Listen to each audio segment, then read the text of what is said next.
এবার আমরা আসি কোয়ালিটি সার্কেলটা কিভাবে ফর্ম করা হয়। নাম্বার ওয়ান হচ্ছে start on the shop floor, যেটা আমরা বলছিলাম না যে ম্যানেজমেন্ট লেভেল না, বরং শপ ফ্লোর লেভেল এটা করা হয়, অপারেটর লেভেলে করা হয়। এটা হচ্ছে নাম্বার ওয়ান। এইটা হচ্ছে সবচেয়ে বেশি important. Allow the circle to form itself. আমাকে বলেন তো, এই যে আমরা বলছি allow the circle to form itself, কেন বলছি এটা?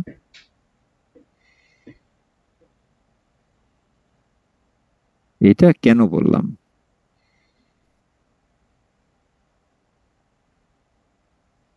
স্যার যেহেতু এটা ভলান্টিয়ারি, তাই যারা করতে চায় তারা নিজেরাই আসবে। এক্স্যাক্টলি, তারা সম্পূর্ণ নিজেদের এটা করতে হবে, কাউকে জোর করা যাবে না। মাথায় রাখবেন, কখনোই কাউকে জোর করা যাবে না। এটা হচ্ছে ঠিক আছে ভাই, তুমি করতে চাও তুমি নিজের থেকে, কিন্তু আপনি যতক্ষণ না বলবেন আমি কিন্তু আপনাকে কতক্ষণ বলবো না তুমি এটা করো। কাজে ওই যে আমরা বলি না, ঘরের ঘরের খেয়ে বনের মাছ তাড়ানো, এটাই সিম্পলি লাইক দ্যাট। যে আপনার মানে আপনি ওখানে জব করতেছেন, করে চিন্তা করতেছেন যে এর চেয়ে বেটার হলে তো আমি আর একটু বেটার পেতে পারি, কোম্পানি বেটারমেন্ট আমার বেটারমেন্ট, তাহলে আমি একটু সময় দিই না, অসুবিধাকে আমি একটু দেখি না কি হচ্ছে।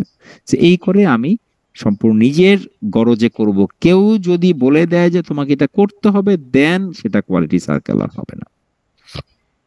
তারপর যেটা আমরা বলছিলাম যে ট্রেনিং এর একটা রিকোয়ারমেন্ট আমাদের মাস থাকবে, এবং প্রপারলি ট্রেনিংটা করতে হবে। কারণ আমাদের যেই ফিলসফিটা আমরা বলছিলাম, এমপ্লয় ইনভলভমেন্ট হচ্ছে আমাদের আসল ফিলসফি। সো কাজেই এমপ্লয়ীদেরকে যেভাবে আমরা ট্রেন করব, যেভাবে পার্টিসিপেট করাবো, যেভাবে তাদেরকে ট্রেনিং করাবো, ওটাই হচ্ছে আমাদের মেইন ইস্যুটা। কাজে এই ক্ষেত্রে আমাদের ট্রেনিংটা খুব খুব ইম্পর্টেন্ট, এবং প্রপারলি ট্রেন কিন্তু তাকে আমার করতে হবে। তারপর হচ্ছে support with information required, support তো হচ্ছে না। So these are basically the way to form the quality circle.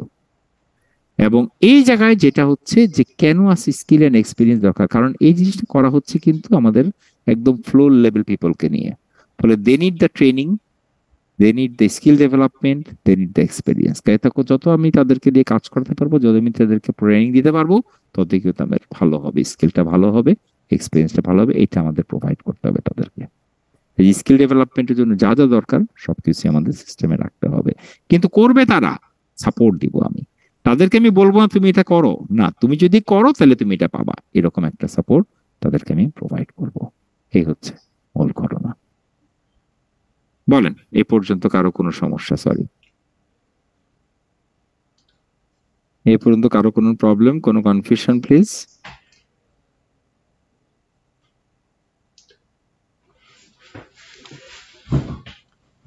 ওকে, এবার আসি what are the basic requirements. Number one, যেটা আমরা বলছিলাম যে ম্যানেজমেন্ট এনকারেজমেন্ট এন্ড সাপোর্ট। যেহেতু আমি কাজটা করতেছি উইদাউট রিমোটরি বেনিফিট অফিসিয়ালি, এর জন্য কোনো এক্সট্রা পয়সা আমি পাচ্ছি না। আমরা কি বলছি যে কাইজেনের জন্য কিন্তু আপনার ডিপার্টমেন্ট থেকে আপনাকে সরাই দিয়ে এই টিমে দেওয়া হয়, কিন্তু এটাতে কিন্তু কোয়ালিটি সার্কেল খুব একটা দেওয়া হয় না, এক এক ফেজে ইয়ে রাখা হয়। তো এখানে ম্যানেজমেন্টের এনকারেজমেন্ট এন্ড সাপোর্টটা খুব জরুরি। নাম্বার টু হচ্ছে ট্রেনিং, যেটা আমরা বলছিলাম যেহেতু এমপ্লয় ইনভলভমেন্টের ইস্যু আছে, তাই ট্রেনিংটাও এখানে ইম্পর্টেন্ট। কারণ আপনাকে প্রপার ট্রেনিং দিলেই আপনি জিনিসটা ঠিক মতন করতে পারবেন, বা প্রপার ট্রেনিং না দিলে আপনি ঠিক মতন জিনিসটা করতে পারবেন না। অ্যান্ড ফাইনাল হচ্ছে recognition system, that is the very very important issue. কেন বেসিক রিকোয়ারমেন্ট বলা হচ্ছে? আমি পয়সার জন্য কোনো পয়সার লোভে কাজটা হয়তো পয়সা পেতে পারি, কিন্তু পয়সার লোভে আমি কাজ করব না। কিন্তু আমি কাজ করলাম, কোম্পানি সাকসেস পেলো, পয়সা পেলাম না, কিন্তু অ্যাটলিস্ট রিকগনিশনটা আমাকে। রিকগনিশন ডাজন্ট মিন যে শুধুমাত্র ওই আপনার পয়সা করে দিয়ে হবে, তা কিন্তু না। রিকগনিশন ভার্বাল রিকগনিশন হতে পারে। তার মানে you are trying to emphasize him, you are trying to uplift him, যে না, তুমি যেটা কোর্স করছো এটা কোম্পানির জন্য ভালো হয়েছে, এবং let the others know that না, সে এটা করে গেছে এবং এটার মূল্য সে পাওয়া উচিত। এইভাবে করেই আমরা জিনিসটা করতেছি। So these are the three basic requirements of the quality circle. একটা হচ্ছে ট্রেনিং, একটা হচ্ছে ম্যানেজমেন্ট সাপোর্ট, আর একটা হচ্ছে আমার রিকগনিশন সিস্টেম। রিকগনিশন সিস্টেম যদি না থাকে তাহলে সবাই একসঙ্গে ফ্রাস্ট্রেট হয়ে যাবে। কাজে recognition system is very very important. আর যদি আমি বেনিফিট বলি, বেসিক অ্যাপ্লিকেশন এরিয়া বলি, বলেন তো আমাদের এখানে এমপ্লয় ইনভলভমেন্ট বলছিলাম আমরা, বেসিক্যালি এটা কিসের ফিলসফি জানি? মনে আছে এমপ্লয় ইনভলভমেন্ট কিসের ফিলসফি মনে পড়ে? TQM philosophy. কাজে এখানে টিকিউএম যেহেতু বেসিক কোয়ালিটি থেকে আসতেছে, কাজে নাম্বার ওয়ান কোয়ালিটি একটা ইমপ্রুভমেন্টের বেসিক্যালি এরিয়া আছে, সেটা করা যায়। এখন আমরা আসি কাইজেনের সাথে কোয়ালিটি সার্কেলের পার্থক্যটা কি আমরা একটু দেখার চেষ্টা করি। কাইজেনের সাথে কোয়ালিটি সার্কেলের পার্থক্যটা কোথায় আছে। একটা টেবিল যদি আমরা দেখি এক্ষেত্রে দেখেন কাইজেনটা হচ্ছে বেসিক্যালি টিম অ্যাপ্রোচ আর কোয়ালিটি সার্কেল হচ্ছে গ্রুপ অ্যাপ্রোচ। এখানে টিমটা দেখেন নিচে লেখা আছে ফরমেশন হচ্ছে মাল্টি ফাংশনাল, মানে এক একটা ডিপার্টমেন্ট থেকে এক একজন নিয়ে টিম ফর্ম করা হয়, সেটাকে আমরা বলি মাল্টি ফাংশনাল। আর ওটা দেখেন উইদিন ডিপার্টমেন্ট, প্রত্যেকটা ডিপার্টমেন্টের জন্য কিন্তু আলাদা, প্রত্যেকটা ডিপার্টমেন্টের জন্য হচ্ছে তার মানে আলাদা ডিপার্টমেন্ট আছে, সেখান থেকে তার লোকজনকে দেই এবং দিয়ে আমরা কাইজেনে কাজ করি। বাট এখানে কি হচ্ছে যে না, এখানে হচ্ছে সে আলাদা হবে না, সে ওই টিমেই থেকে যাবে, যেটা আমাদের মোর টিমস উইদিন ডিপার্টমেন্টের মধ্যে, ডিপার্টমেন্টের মধ্যে টিমে সেখানে থেকে যাবে ফেলবে। তাহলে তার ক্রস ফাংশন হলে একটা, এই জন্য আমরা চেষ্টা করি যে মানে একটা ডিপার্টমেন্টে যখন থাকবে তখন ওয়ার্কাররা অনেক অর্গানাইজ থাকে এবং ভালো একজনের ভালো বুঝে তারা নিজেরা ভালোভাবে টিম ফর্ম করতে পারবে, করে তাদের যে টার্গেটটা দেওয়া আছে টার্গেটটা তারা ফিল আপ করতে পারবে। It's only 1 to 2 weeks. That's a drastic action. But quality circle long time series, not today, not tomorrow. Power হচ্ছে make changes. এর কত? আচ্ছা, এখানে যেটা আমরা পাওয়ার বলতেছি যে আমাদের এম্পাওয়ারমেন্ট আছে যে ক্যান চেঞ্জ ইট। বাট দেখেন কোয়ালিটি সার্কেল যেটা বলা আছে সেটা হচ্ছে রিকমেন্ড অ্যাকশন। তার মানে you are not empowered to change, মাথায় রাখবেন, to change, but you can suggest it. Focus point হচ্ছে একটা কমপ্লিট প্রসেস। আমরা নেই কাইজেন টিমটা যখন কাজ করে তখন কিন্তু একটা কমপ্লিট প্রসেস নিয়ে কাজ করে, আর ওটার হচ্ছে যে যে ডিপার্টমেন্টের সেই ডিপার্টমেন্টের জন্য কাজটা করবে। তখন যখন আমরা বলি তখন বলি যে না এই ডিপার্টমেন্টের কাজ, তার মানে এটা সিঙ্গেল ইস্যু নিয়ে কাজ করে, not like multiple issues, total process নিয়ে কাজ করে, এক একটা সিঙ্গেল পয়েন্ট নিয়ে কাজ করে। এমন হতে পারে যে আমি কাইজেনে যে পয়েন্টগুলো উল্লেখ করবো সেগুলো আমি সমাধান না করতে পারলো, এমন হতে পারে যে না মানে এগুলাকে আমরা আলাদা আলাদা ইস্যু করে পুরো প্রসেসের মধ্যে অনেকগুলো ইমপ্রুভমেন্ট দিল, একটা একটা করে ইমপ্রুভমেন্ট সে নিচ্ছে, নিয়ে তারপর সে কাজ করতেছে, যেটা হচ্ছে সিঙ্গেল ইস্যু নিয়ে আমরা কাজ করি। এবং ফাইনালি গোল হচ্ছে to improve process by eliminating waste, যেটা আমরা মুডের কথা বলছিলাম, 7টা ওয়েস্টের কথা আমরা বলছিলাম, এই 7টা ওয়েস্ট বাদ দেওয়া। আর ওইটা হচ্ছে খেয়াল করে দেখেন রিজলভ প্রবলেম, মানে যখনই প্রবলেম আসবে কোয়ালিটি সার্কেল, যখনই কোনো একটা কাস্টমার কমপ্লেইন আসতেছে তখন সেই কমপ্লেইনটা সে নিয়ে করবে, যেখানে মূলত প্রবলেম রিজলভ করার জন্যই হয়।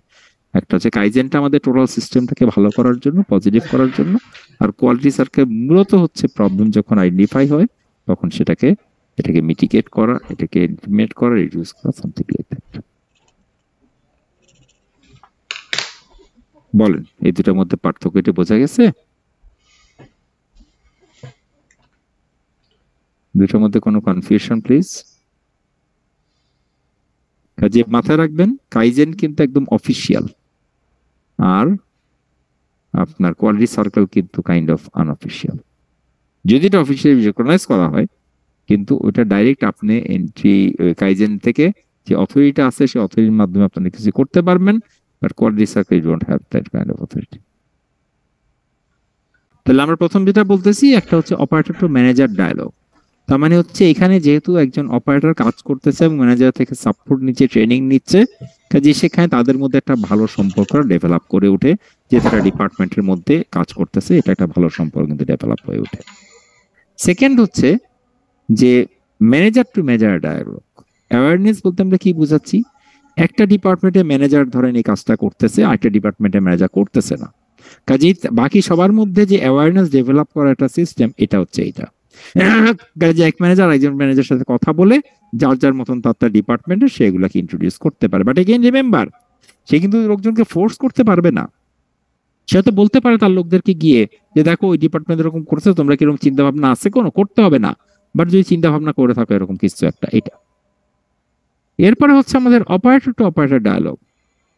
অপারেটর কি, যে অপারেটর রিকগনাইজড হবে, যে অপারেটর ভালো একটা কাজ করতে পারবে, যাকে আমরা রিকগনিশন দিতে পারবো, সে কিন্তু আরেকজনকে গিয়ে কিন্তু সেটা উল্লেখ করবে বারবার, যে আমি এরকম করছিলাম, করে এরকম পাইছি, সে কিন্তু সবসময় উল্লেখ করে, যে ওইটাও কিন্তু একটা ফ্যাক্টর যে আমাদের operator to operator dialogue too একটা ফ্যাক্টর, যে এক ডিপার্টমেন্ট অপারেটর আই ডিপার্টমেন্টে বললে তখন সে বলছে আমরা এইভাবে শুরু করছি, তোমরা দেখো এভাবে শুরু করতে পারবা কিনা। নেক্সট হচ্ছে আমাদের কোয়ালিটি মাইন্ডেডনেস। আচ্ছা, এইখানে যেটা আমরা বলছিলাম যে আমাদের মনে আছে যে এমপ্লয়ি ইনভলভমেন্টের কি বলছিলাম, যে এমপ্লয়ি ইনভলভ মানে হচ্ছে এভরিওয়ান ইজ ইনভলভড।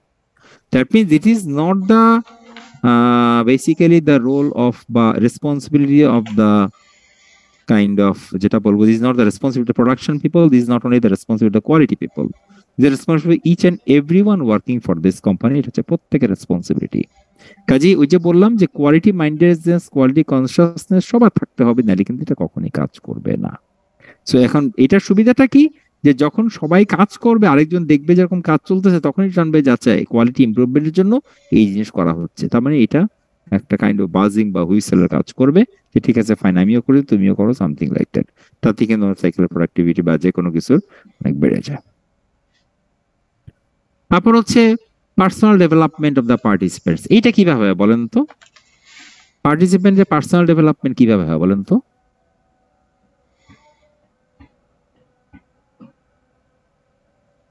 এই যে পার্টিসিপেন্টরা করতেছে, কাজ করতে, তাদের পার্সোনাল ডেভেলপমেন্টটা কিভাবে হয় বলতে পারবেন?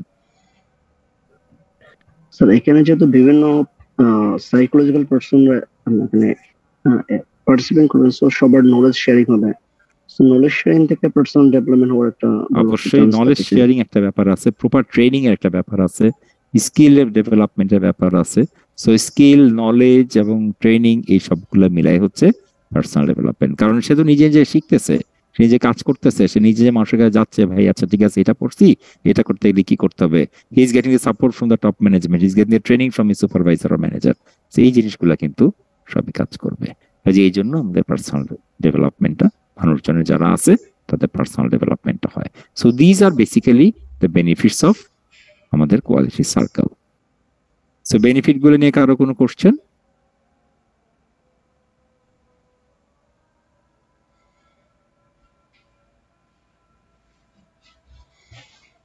নাই। সো তাইলে আমরা এখন যেটা লাস্ট সাইডটা পড়বো আজকের এই চ্যাপ্টারের পড়াটা চ্যাপ্টার পড়বো আমরা, রিজন ফর ফেইলিউর, যে কেন আমাদের এটা ফেইল করে, এটা হচ্ছে চিন্তা করতে হবে। কোয়ালিটি সার্কেল খুবই ভালো একটা জিনিস, যেহেতু নিজের থেকে নিজে কাজ করবে, ফেল করার মূল জায়গাগুলো কোথায়। নাম্বার ওয়ান হচ্ছে যেটা আমরা বলছিলাম, যেহেতু ওয়ার্কাররা কাজ করবে, অপারেটররা কাজ করবে, they need proper training for it. তো তারা যখন প্রপার ট্রেনিংটা লাগবে, তখন তাদের যদি না পায় তাহলে কিন্তু কাজ হবে না। কাজে এই জায়গায় যদি আসলে ইনএকুরেট ট্রেনিং আমাদের, যাদের ঠিক আছে তোমরা যে যার মতন করতেছো, আমরা টপ ম্যানেজারকে সাপোর্ট দিলাম না, ট্রেনিং এর ব্যবস্থা করলাম না, তাদেরকে শিখালাম না, তখন তারা যেভাবে আছে যে স্টেজে সেই স্টেজ থেকে যাচ্ছে, তাইলে সেটা একটা ফ্যাক্টর। আনক্লিয়ার পারপাস, যখন আমরা কোনো একটা কিছু করি তখন একটা উদ্দেশ্য সামনে রেখে করি। এখন এই উদ্দেশ্য যদি ফুলফিল না হয়, ফুলফিল তো পড়ার কথা, উদ্দেশ্য যদি ঠিক না থাকে, উদ্দেশ্য যদি কনফিউশন থাকে, তাহলে কিন্তু আমাদের কাজ হবে না। কাজে টার্গেটটা ফিক্স করতে হবে, উদ্দেশ্যটা ফিক্স করতে হবে, পারপাসটা ক্লিয়ার করতে হবে।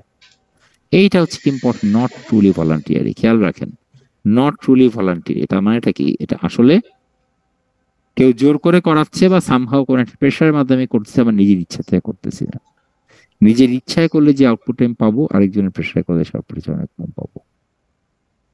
কাজে এগুলো হচ্ছে আমাদের জাস্ট সিম্পলি মানে reason for failure. Lack of management support, যে আমরা রাজি হইলাম সবকিছু করলাম, ম্যানেজমেন্ট সাপোর্ট দিল না, এগেইন দ্য সেম থিং।